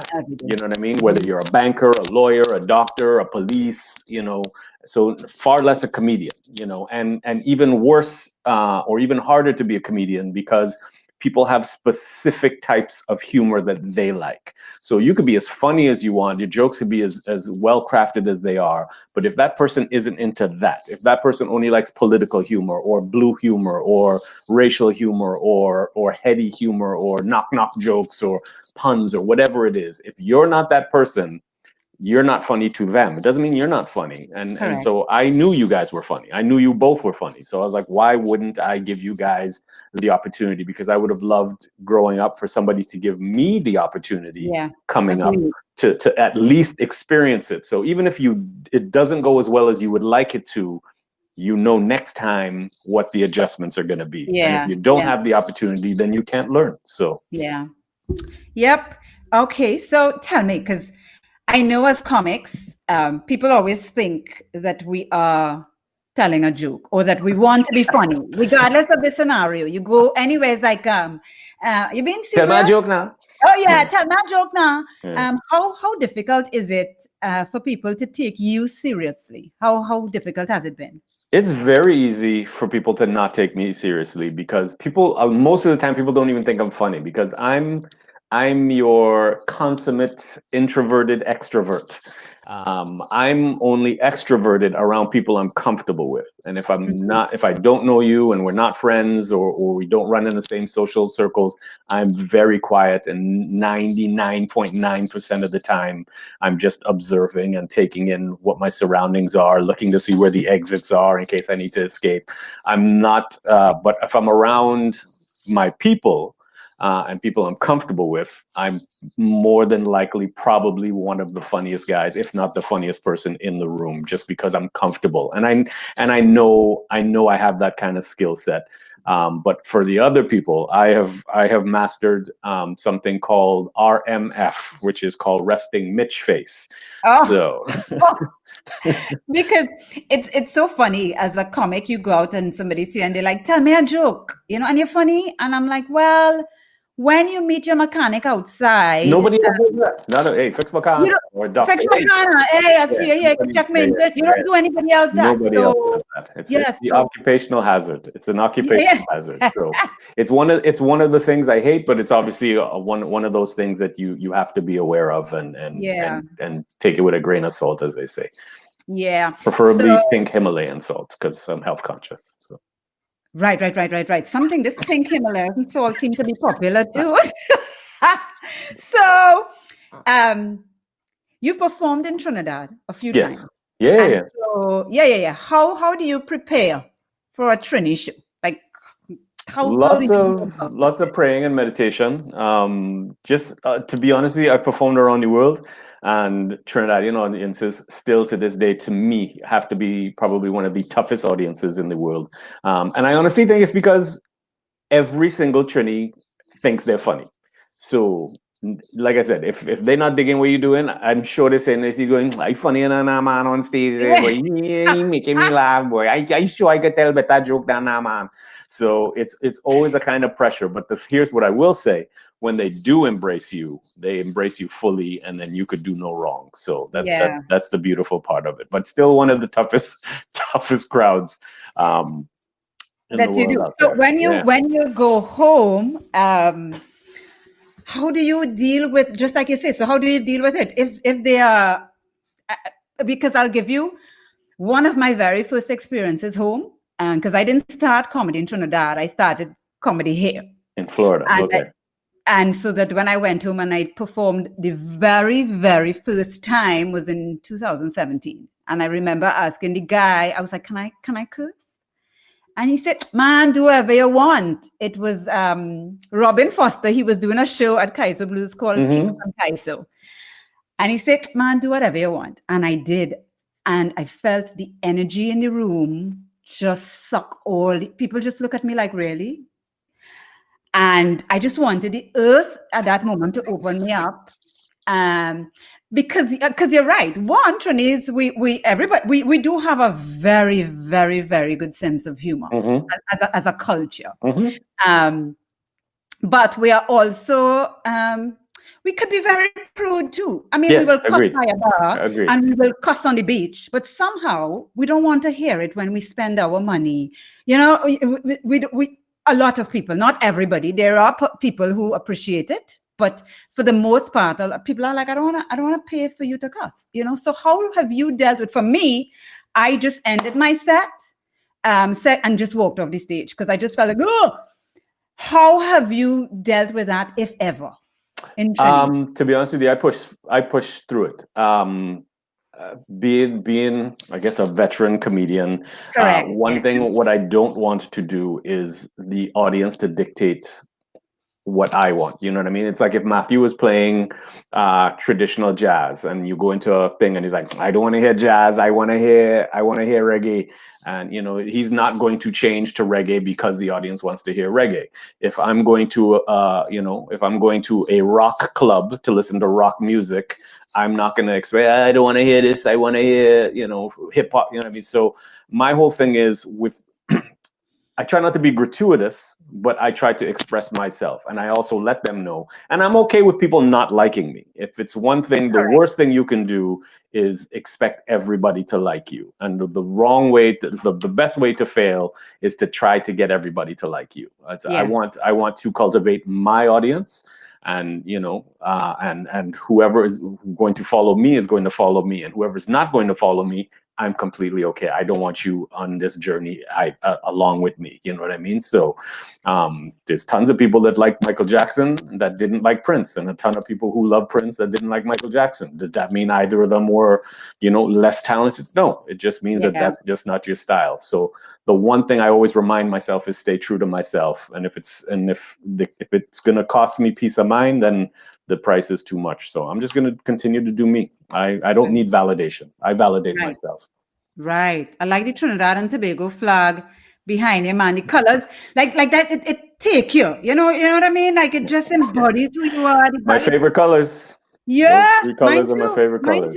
Mine too. So you are doing something on Instagram called the kitchen table. Tell us a little bit about that, because I know.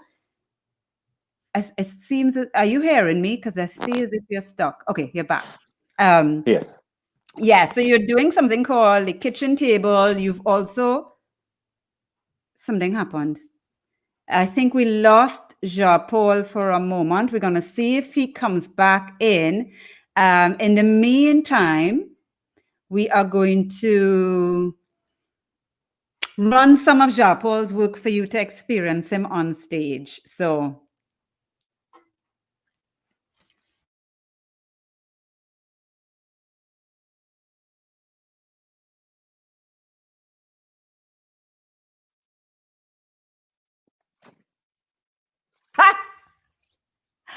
Right, we're back. Did they experience me? Yes, no, not yet, but they experienced me trying to send a message very quickly. And I just want to quickly remind you all, those who are watching, first I want to thank you all for joining us, and to thank those who have already donated. And I want to encourage those who have not yet donated to do so, whatever you can, and in any way you can, whether it's by donating on the GoFundMe or just sharing this live and getting more people involved in what we're trying to do. So I also want to commend you for doing something like this, and I also want to encourage people to donate to anything and anyone you guys can to help out, because this situation is literally unprecedented, and people need to stop thinking that it's only happening to them exclusively. This is literally a global pandemic where people who normally would be doing for themselves would be able to get by, but when it's a forced lockdown and forced shutdown on a lot of things, a lot of people feel it, and quickly. If you thought when you were working bills came fast, think about not working or not having the ability to work. Bills come even faster and they pile up. So please donate, and congrats to you for, I tip my hat to you for even putting this together. Thank you, and Jason too. Jason too. So thank you. And so we were chatting a bit about you. I have been on your show called Red, White, and Laugh. Mm-hmm. And then you also do a show called The Kitchen Table. The Kitchen Table with Hans Diefenthaler. So tell us about those two productions, how and what it means and stuff like that. So I'll tell you, first I'll talk about Red, White, and Laugh. Red, White, and Laugh was something that I wanted to do. So when everything got locked down and everybody had to move online, I thought it would be a great way. I've had the luxury of being intergenerationally connected comedically to comics and storytellers in Trinidad and Tobago, who I absolutely adored. And I wanted to give a showcase and a platform to the lesser known personalities, to the people that I know out there, and to anybody else who joined in to watch. And I was lucky enough, and I'm gonna continue to do it, but I was lucky enough to have Nikki Crosby, Rhodey, yourself. Most of you guys know Kwame Weeks. He's the guy who does the social media behind the bars kind of thing. Right. I've had Keevo. I've had Simi Di Trini, Kareem Rockwell. who else have I had?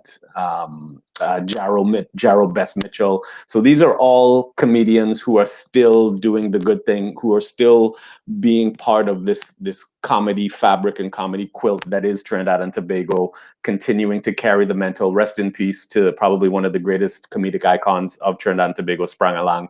But to carry the mantle, that Sprang has allowed to happen. Errol Fabian, shout out to Errol Fabian for getting Gael back. The Nicky Crosbys, the Tommy Josephs, the John Agitations, to the Beulahs, to you name it. So this is my way to hopefully continue to help with the legacy that is Trinidad and Tobago comedy, and that's what I want. Part of when I look back. To say that I was at least supportive and helpful in trying to get the voices out there, because I think some of the comedy that comes out of Trinidad and Tobago rivals any country in any region comedically, and I honestly believe that. And I'm not just saying that because I have a Trinidad flag behind me. I'm not about to say. I didn't want to be the one to say it, but I'm glad you said it.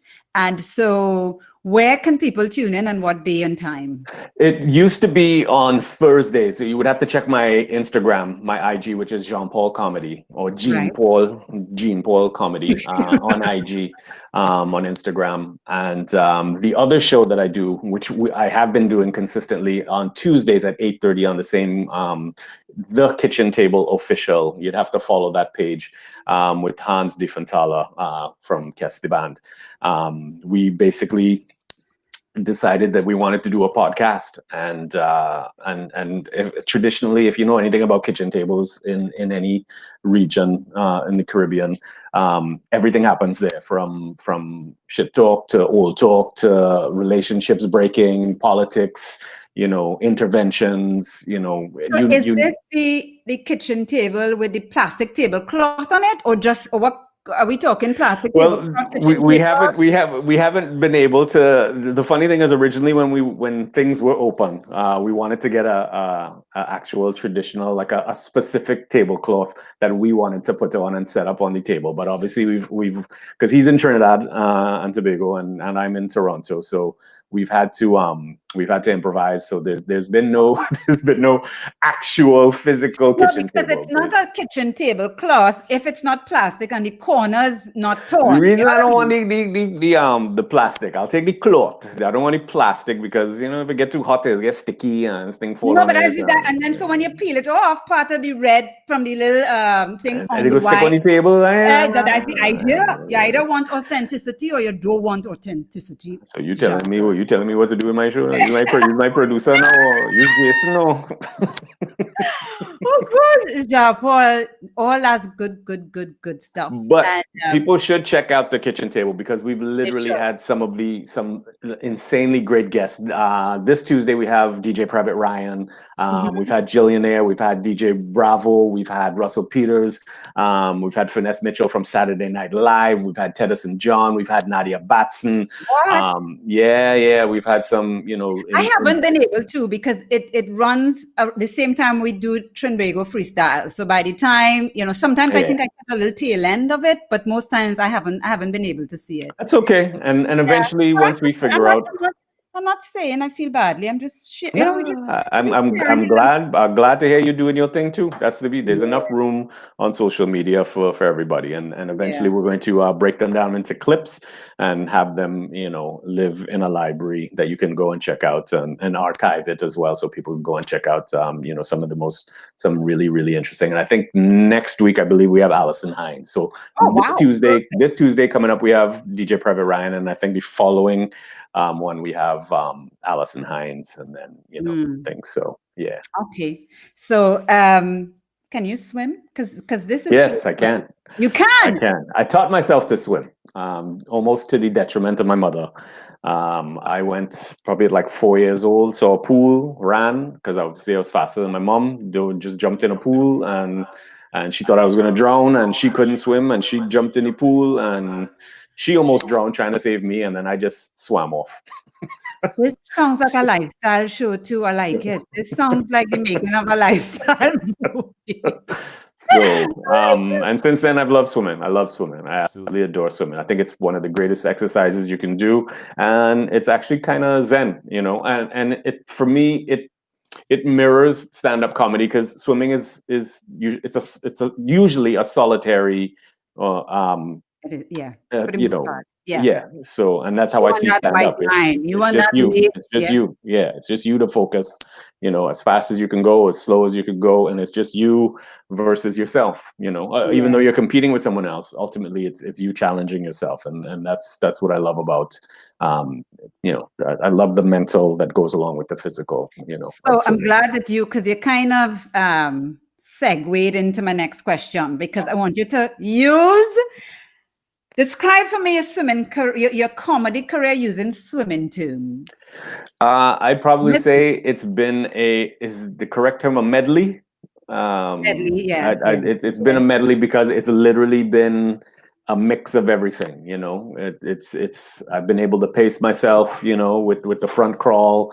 It's been a bit of a struggle trying to, you know, butterfly, you know, and you know, and then sometimes I've had to power through it with the breaststroke, and sometimes, you know, I've been able to be selfish and just focus on what I want to do with a nice comfortable backstroke, you know, just kind of admiring what's above and giving thanks to you know, who and what is, you know, above me in the sky, giving me the ability to kind of, you know, have a relationship with. So it's literally been a bit of everything, and sometimes I've had to stop and just tread water, you know, when I don't know which direction to go, just kind of tread and you know, and figure out what, you know, what stroke you're going to use next. Yeah, what's next? So, Jean Paul, I want to thank you. Thank you for being a part of Goggles and Giggles. And before you go, I wish I could have been funnier. I wish I could have been funnier, but I know I like I said, I'm the introverted extrovert. I'm funnier than no. This has been amazing. Again, people. Are you going to show the clip? I'd love to watch the clip as people watch the clip. We're going to try. We've been having a little technical difficulties because I told him, and he's been trying to fix it.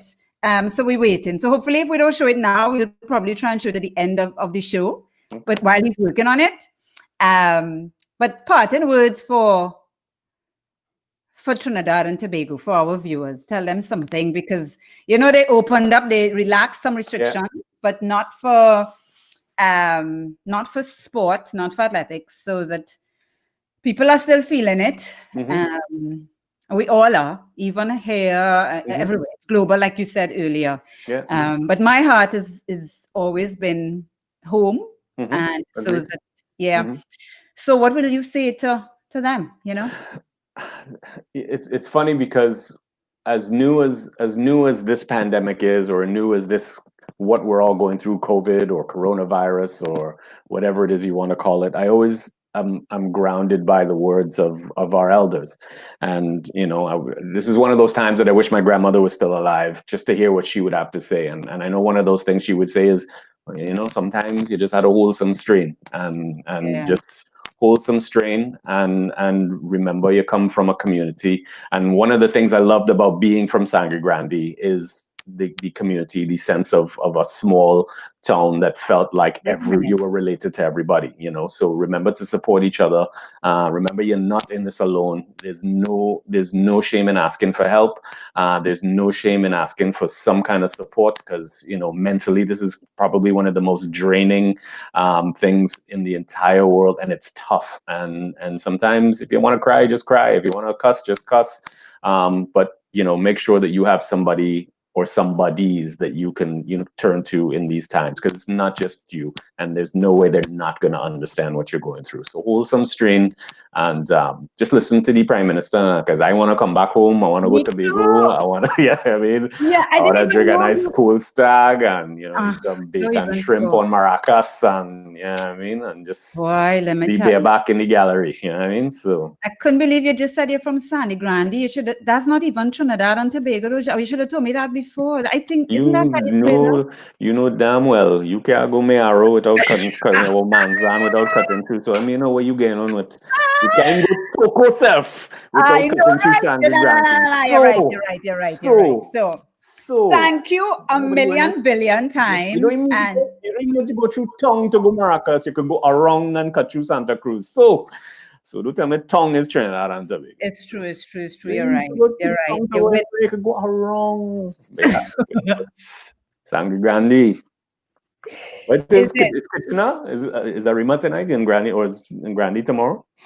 So this was amazing. Thank you. I wish you everything good and wonderful, everything, and hopefully soon we share this stage. Yeah, man, you know we will.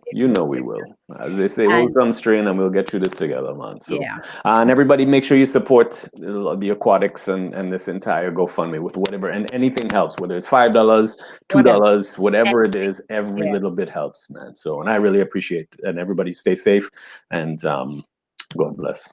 Yeah. Bye. Take care. So that was Jean Paul Comedy. And I hope you guys are having a good time. And thank you again for joining us.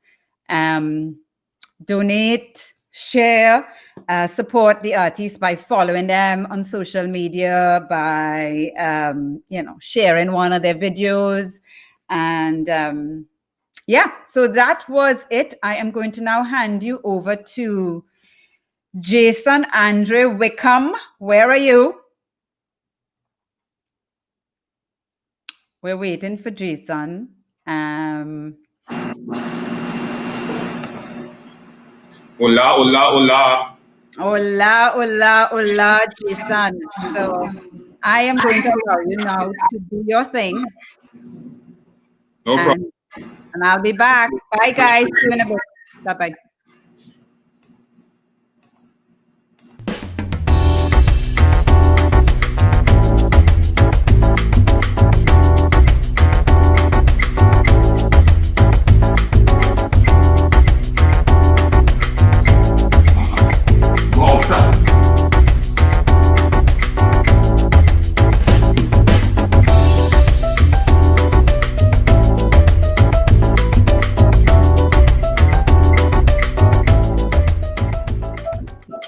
Hey! What's going on with your face? Safety first. How are you?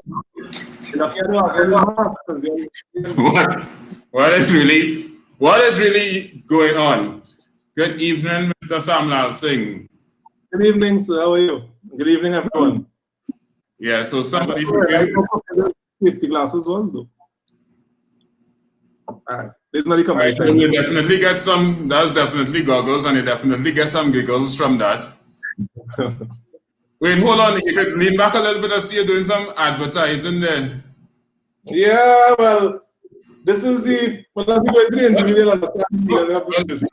So what happened is, we're talking about different talents people may have had during this time. In our previous episodes of Touring Kalaloo, we talk about how some people may have pivoted during this time, learn additional skill. And in previous interviews, there are Samlal Singh, who hosts Coach's Conscience on Touring Kalaloo. Season just ended last Tuesday. And he started to do some woodworking, etc. Rocky, how are you a better swimmer or at woodworking? That's a tough question. Better at coaching? Yeah, better at coaching, all right. Yeah, I think I'm better at coaching. The thing is, I think what gravitated me to both of them is enjoying seeing what I can do with, let's say you could get a raw product and how your skill could transform it into something else. So you can see the things here, some of them aren't finished products, but these are some of the things I have made, all right? We started this in May this year. Luckily, there's a guy, that's whose jersey I have on here. He has been selfless in teaching me, right? He came about, I went by him to help a friend. I was carrying up some stuff for a friend to get something done. You see a 3D mirror here. It's like $100 US. I made it for under 200 TT. Yeah, so I mean, I realized that, you know what, I had to find ways to get things done. And I ended up going by him. Sorry to stray from this story. I ended up going by him by mistake just to carry up and stuff. And I saw he had a studio, and I was like, hey, you know, honestly, like since like Form 6 days, my formative years, my Forms 1 to 5, my school didn't offer trade. So I was never able to get into the trade. And well, my parents were never big on DIYs per se, right? So I never really pursued it. And then I saw some things I liked. I mean, I would go on Pinterest from time to time. And then one of my dad's cousins, we went by him one time, and he had a really nice chair. So he was showing me, and he said he made it. He started to tell me about it. And that was some years ago. I was so busy with life. I mean, pre-COVID, you think, all right, you know what, I have to do everything. You're all over the place, right? So when I got some time, it worked in perfect timing. I ended up going by a guy, his name is David John Bills, right? And when I went up, he started to show me things. I mean, he has a complete setup. Going by him, I truly appreciate what they do. I mean, I would watch certain things, and I think it's so easy. Hold on. That's plyo boxes and thing I see in there? Yeah. I make little plyo boxes. I made a little serving tray for my wife's grandmother. Yeah, I started to get about one. It's more work table. Everything here is made by me, well, under his guidance, but I made them. Right, as I say, if you find it looking a little rough, or you ain't like what they're looking at, only started in May, so please have a little mercy. There's old kitchen going, right? So they were there for quite some years, and then I did over these in teak, right? And yeah, that was the first project I did. See them below there, right? And I mean, I think very long with it, right? But I try to make sure when it's done is a very neat product. I mean, are you a perfectionist when it comes to this? So a 2-day cover does take you 5 days? Yeah, honestly, and that's my problem. So like with, I don't know how experienced persons here, how it would work in, but you have a lot of sanding to do. It's really about the finishing. You can cut the piece and put it, but you see that sanding for that finish, because if it's not really done on certain grits or properly done, when you paint it especially, you would see the imperfections. Right? And I would be there sanding away. And things I could pass by most, because I am seeing it, me being the person I am, is very difficult. So I tell the person, you can't pay me to do woodworking, honestly, because of how long it takes me. But within my limited experience thus far, you know, when I finish it, it will be a neat product for the most part. You think you could build anything for Cindy? Yeah, but the shipping and handling is the problem, so she had to wait until she comes down. Shipping and handling is a problem. Cindy, he say he ain't building nothing for you, girl. I realize. How you doing, Cindy? Hi, Daron. I didn't even realize you were there. Hi. Yeah, snuck in on the side. But I feel like, you know, come here, don't come in the comedy section. But why you think the comedy section is over? This is the comedy section. I don't understand.